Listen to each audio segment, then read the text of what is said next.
সুবহানাল্লাহ। এই ভিডিওটা দেখে সাহাবীর কথা মনে পড়ে গেল, হযরত বিলাল।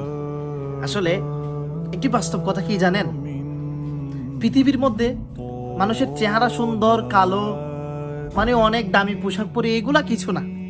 যার অন্তরটা সুন্দর সে হচ্ছে পৃথিবীর রাজা।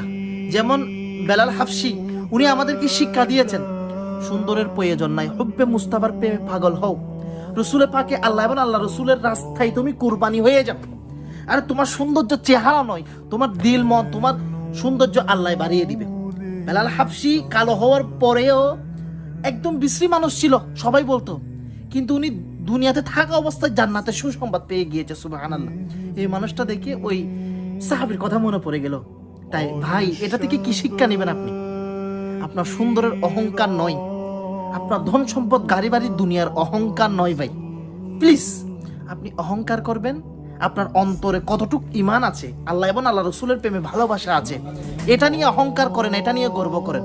তাহলে ঠিক এইভাবে যদি আপনি চলতে পারেন, তাহলে বেলালের মতো দুনিয়াতে আপনি জান্নাতের সুসংবাদ পেয়ে যাবেন।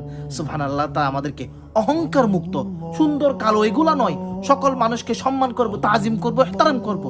আল্লাহ এবং আল্লাহ রসুলের গোলামি, আল্লাহ এবং আল্লাহ রাস্তায় যেন আমরা দেওয়ানা হয়ে আমরা যেন ওই পথেই থাকি। আল্লাহ তাআলা আমাদের জীবনের সকল গুনাহ মাফ করে দেখ। আমিন।